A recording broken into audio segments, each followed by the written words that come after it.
Mkubwa Fella ambaye aliwahi kuwamiliki wasanii kama Aslay, Mbosso Khan, kiufupi ni Yamoto Bendi kwa ujumla, ameweza kufunguka kwa machozi pamoja na uchungu hali ya juu kuhusiana na sakata la Aslay, huku alivyoulizwa moja ya swali kuhusiana na namna ya kumsaidia Aslay, alichojibu ndicho moja kitu ambacho kimewacha watu wengi sana na mshangao na kujiuliza inakuwaje hapa. Lakini kumbuka kwamba huyu ni mmoja wa watu ambao wanamfahamu vizuri sana, naweza kusema kiundani, msanii kama Aslay, kwa sababu aliwachukua tangu akiwa na miaka kama 16 hivi. Aslay, Mbosso na mwenzake Enoki Bella wakiwa pamoja na Beka Flava. Of course walikuwa wanafanya vizuri sana kipindi hicho, na mpaka inapokuja kuvunjika Yamoto Bendi tunafahamu ilishe kutokea tetesi ambazo zilishia kusema kwamba Mkubwa Fella ni moja ya watu ambao walikuwa chanzo kikubwa sana cha Yamoto Bendi kuweza kuvunjika, huko maelewano yakiwa ni sifuri kabisa.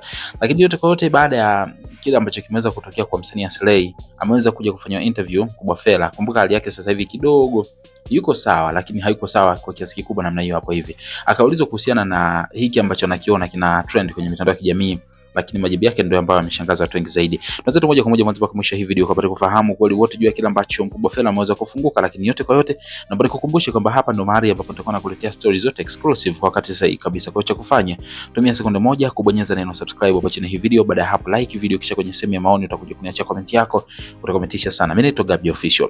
Sasa kama kawaida, tumeona Aslay kile ambacho nakipitia sasa hivi, licha kwamba kila mmoja amekuwa akisema jambo tofauti, lakini moja watu ambao wameweza kufanywa mahojiano ama kuulizwa maswali kuhusiana na hali halisi ambayo anaendelea nayo sasa hivi Aslay ni Mkubwa Fella, ambapo ameonekana kwanza kuhuzunishwa sana na habari za kuona Aslay inapitia kipindi kigumu ikiwa ni product ya kwake yeye mwenyewe, na anasema hakutegemea kwanza kabisa kama Aslay angekuja kupitia hali kama hii. Hayo hata mwenyewe anashangaa na kushtuka kuona watu wanaanza kumtag sana na kumuuliza imekuwaje kwa msanii wako Aslay ambaye kwa sasa hivi hakuwa pamoja. Anasema kwamba anatamani sana kama angemsaidia Aslay, lakini kila akiangalia naona kabisa kwamba kwanza kabisa hana maelewano mazuri na Aslay, lakini cha pili hali yake pia mwenyewe ni mgonjwa kiasi cha kwamba hana chochote ambacho angeweza kumsaidia Aslay.